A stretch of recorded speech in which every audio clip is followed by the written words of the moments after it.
Welcome to Future Finance Today. I'm Alex, joined as always by my curious and occasionally skeptical co-host, Rowan. Hey everyone, and thanks for that slightly backhanded compliment, Alex. You know I mean it with love.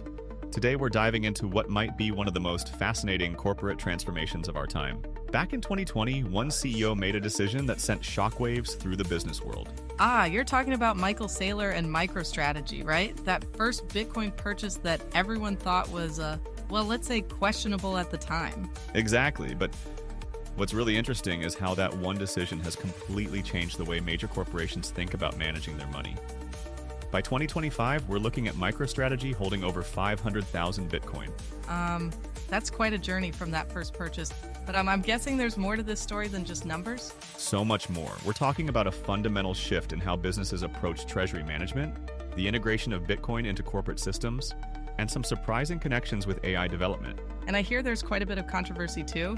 Oh, absolutely. Environmental concerns, regulatory challenges, but also some unexpected success stories. Today, we're going to unpack how one CEO's bold move sparked a revolution that's still reshaping the business world. Let me take you back to MicroStrategy before their Bitcoin journey. Here was a tech company that, like many others, was sitting on a substantial cash reserve, but basically treading water. Right, they were doing okay, but not exactly setting the world on fire? Exactly. They were facing what 96% of public companies struggle with, just trying to beat basic treasury bill returns. It's like running on a financial treadmill, lots of effort, but not really getting anywhere. And that's what led to this complete transformation? Because I've got to say, going from standard corporate treasury management to Bitcoin is quite a leap. It really is. But here's what's fascinating. MicroStrategy wasn't just buying Bitcoin, they were essentially reinventing themselves. The company went from being a relatively unknown business intelligence firm to becoming what some call the de facto Bitcoin corporate adoption blueprint. But surely it wasn't all smooth sailing. I mean, Bitcoin isn't exactly known for its stability. That's one of the most interesting parts. See, when most people think about corporate treasury management, they think steady, predictable, maybe even a bit boring. But Saylor's argument was that in our current economic environment, playing it safe was actually the riskier option. Wait, how does that work? Sounds like one of those paradoxes that needs unpacking. Well, think about it this way. Traditional corporate treasuries typically hold cash or cash equivalents. But with inflation and monetary policies worldwide, that cash is actually losing purchasing power over time. MicroStrategy's transformation showed that sometimes the biggest risk is trying to play it too safe. I see what you mean.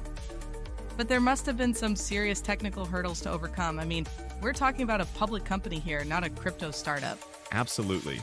One of the most significant challenges was integrating Bitcoin into their existing corporate treasury systems.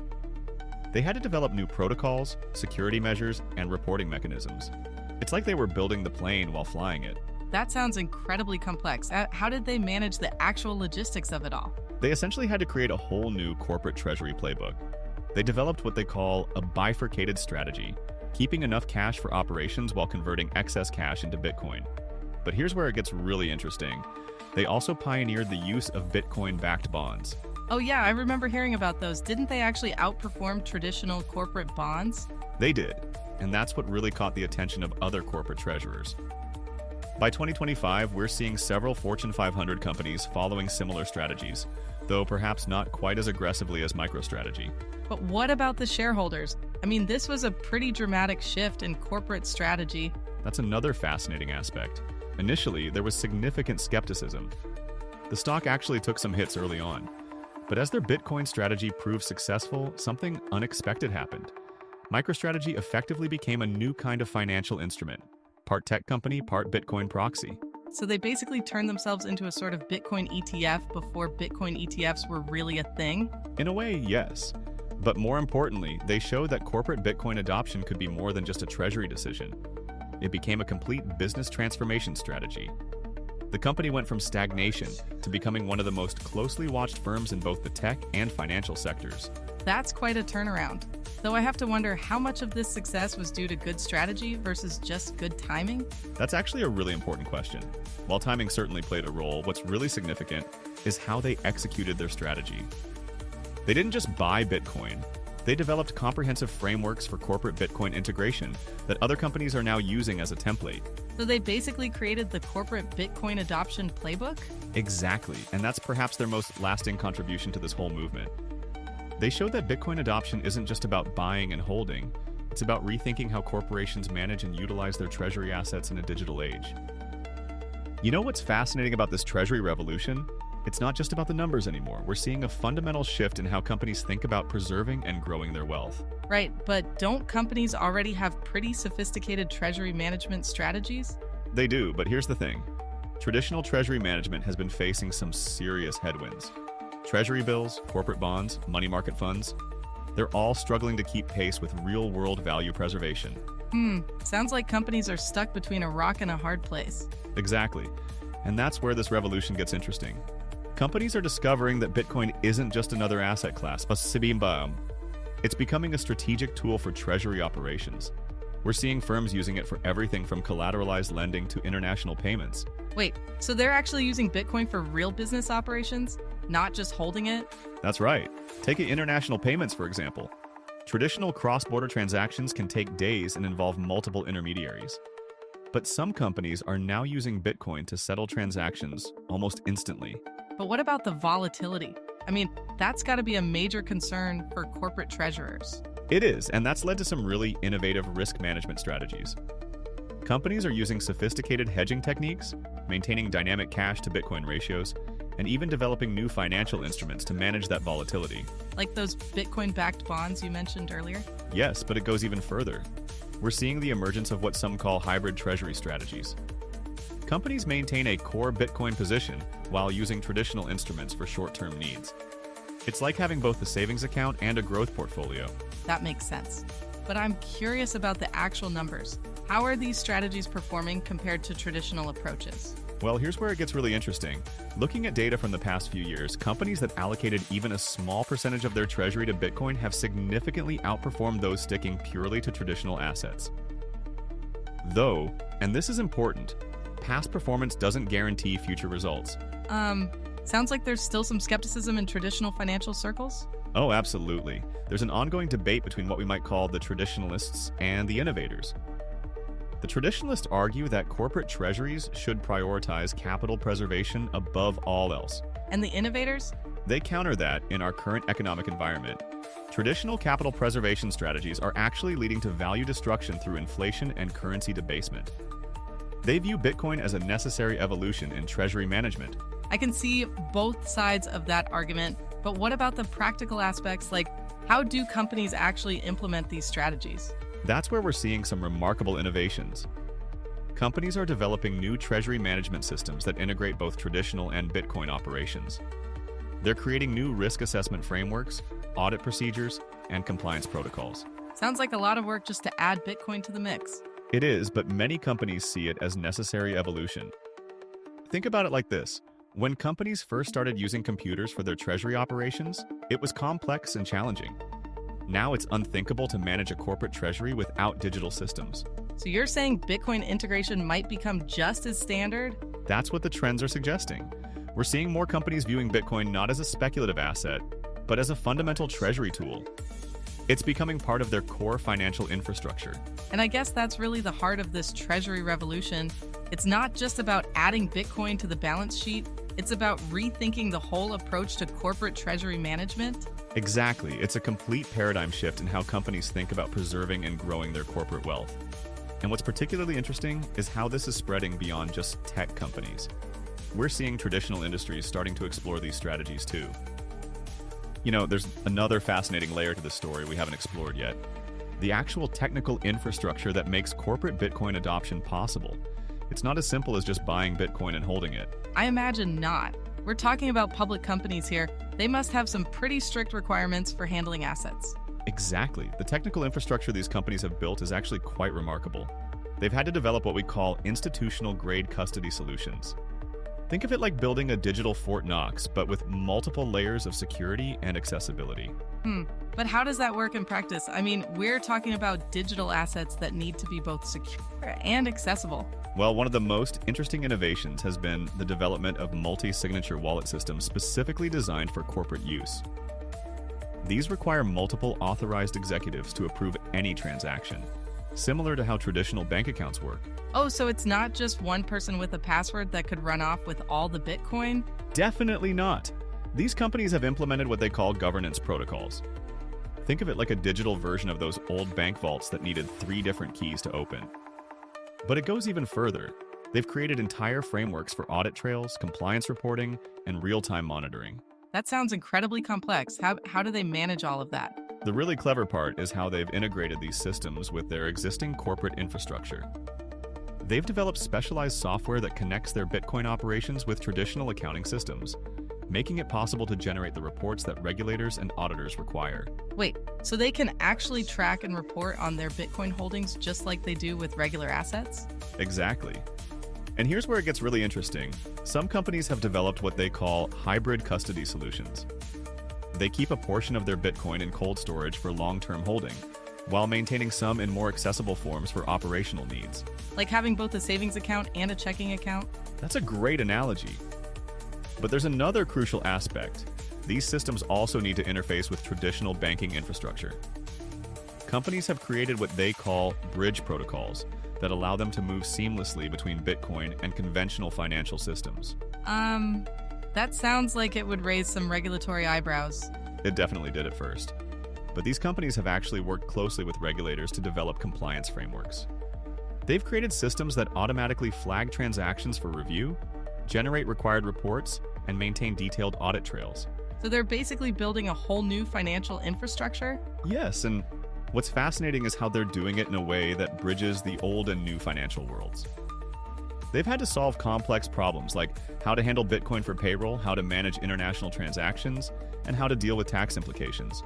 I'm guessing there were quite a few technical challenges along the way? Oh, absolutely.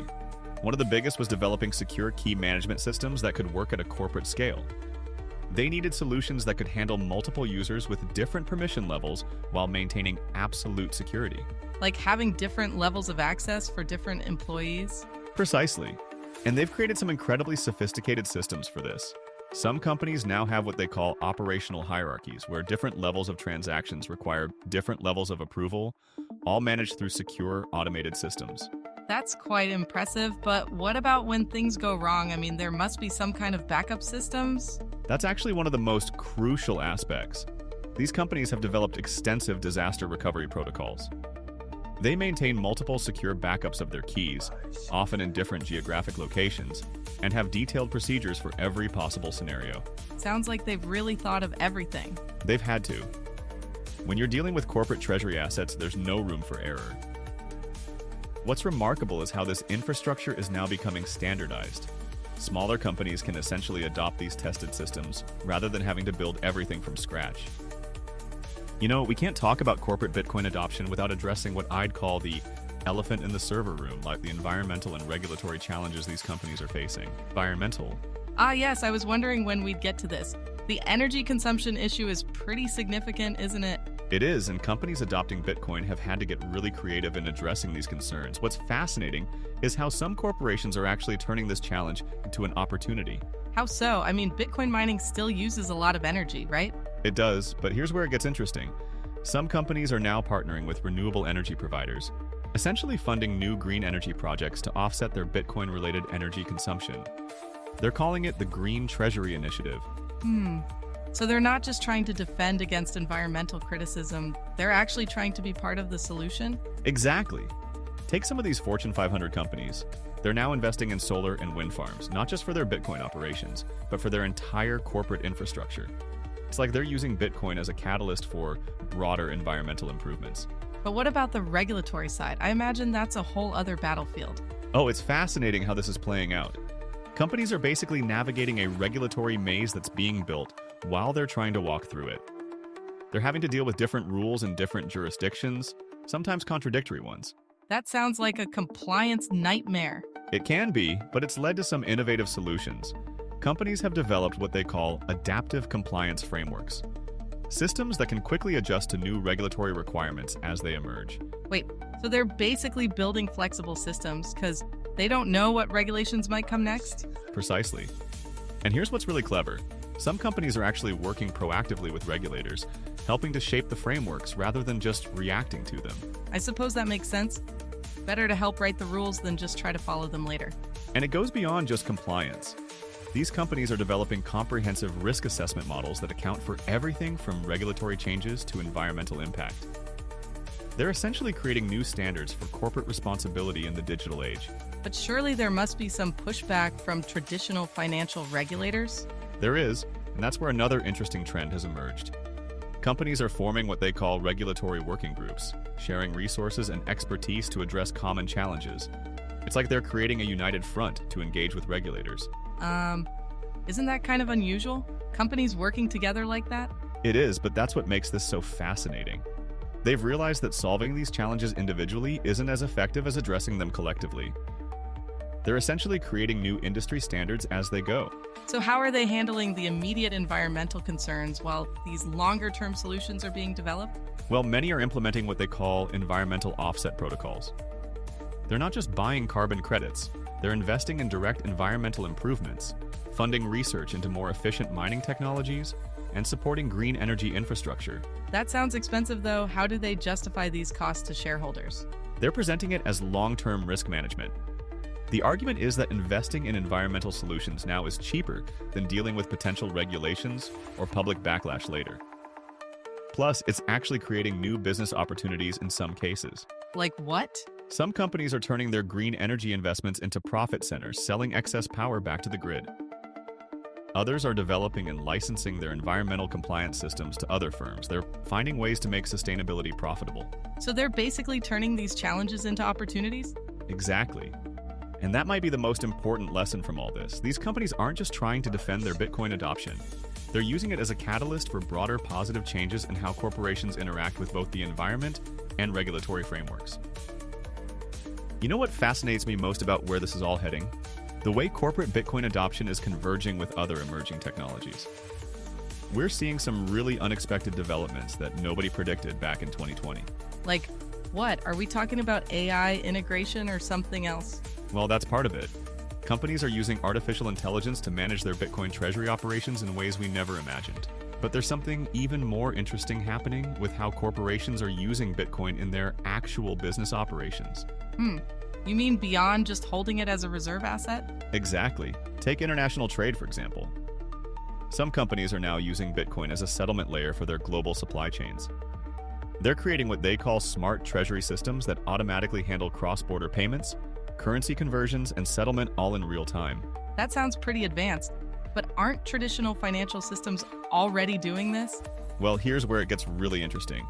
Traditional systems often take days to settle and involve multiple intermediaries.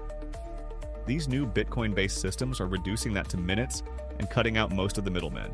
I can see how that would be appealing to big corporations, but what about the volatility risk? That's actually led to one of the most innovative developments. Companies are using something called dynamic hedging algorithms that automatically adjust their Bitcoin exposure based on market conditions and business needs. Wait, so they're letting AI manage their Bitcoin holdings? In a way, yes, but it's more sophisticated than that. These systems are integrated with their entire business operations. They can predict when a company will need liquidity for operations and automatically adjust their Bitcoin positions accordingly.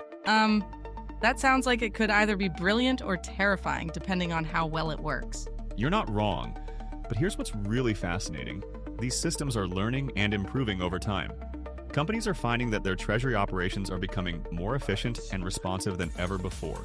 So what's next? Where do you see this heading in the next few years? Well, looking at current trends, we're seeing the emergence of what some are calling distributed corporate treasuries. Instead of having one centralized treasury department, companies are creating networks of interconnected treasury nodes that can operate semi-autonomously. That sounds complex. What's the advantage of doing it that way? Think about it like this. Global corporations operate across multiple time zones and jurisdictions. These distributed systems allow them to maintain optimal liquidity and respond to local market conditions in real time, without waiting for approval from headquarters. I'm guessing traditional banks aren't too happy about this development. Actually, some forward-thinking banks are starting to adapt. They're developing their own services to support corporate Bitcoin operations. It's like they've realized if they can't beat them, they might as well join them. But surely there must be some risks we haven't considered yet. Oh, absolutely. One of the biggest concerns is what some call the complexity risk. As these systems become more sophisticated and interconnected, there's a risk that we might not fully understand all the potential failure points. Kind of like how complex financial instruments contributed to the 2008 crisis? That's a really good parallel, which is why companies are putting so much emphasis on what they call system resilience. They're building in multiple fail-safes and monitoring systems to prevent any systemic issues. So, what you're saying is that corporate Bitcoin adoption is evolving into something much bigger than just companies holding Bitcoin? Exactly. It's becoming a complete reimagining of how corporate treasury operations work in a digital age. We're seeing the emergence of an entirely new financial infrastructure that combines the best aspects of traditional finance with the innovations of Bitcoin and AI. When we look back at how corporate finance has evolved since 2020, it's remarkable to see how one company's bold move sparked such a fundamental transformation in how businesses think about money and value. It really has gone way beyond just adding Bitcoin to the balance sheet, hasn't it? Exactly. We're seeing this fascinating convergence of Bitcoin adoption, artificial intelligence, and traditional treasury management, creating entirely new possibilities.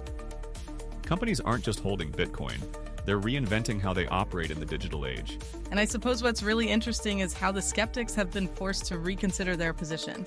I mean, when you look at the data showing 96% of public companies struggling with traditional treasury approaches. That's right. But what truly excites me is how this revolution is democratizing corporate finance. Smaller companies can now access the same sophisticated treasury tools that were once only available to major corporations. Though I imagine we're still in the early stages of this transformation. We absolutely are. The integration of Bitcoin into corporate treasuries isn't just changing how companies manage money. It's fundamentally altering how they think about value creation and preservation in a digital world. So what's your key takeaway from all this? I'd say it's that we're witnessing more than just a new chapter in corporate finance. We're seeing the emergence of an entirely new financial paradigm, one where digital assets, artificial intelligence, and traditional finance are converging to create something genuinely revolutionary. Thanks for exploring this fascinating topic with us today. Until next time, keep an eye on the future of finance.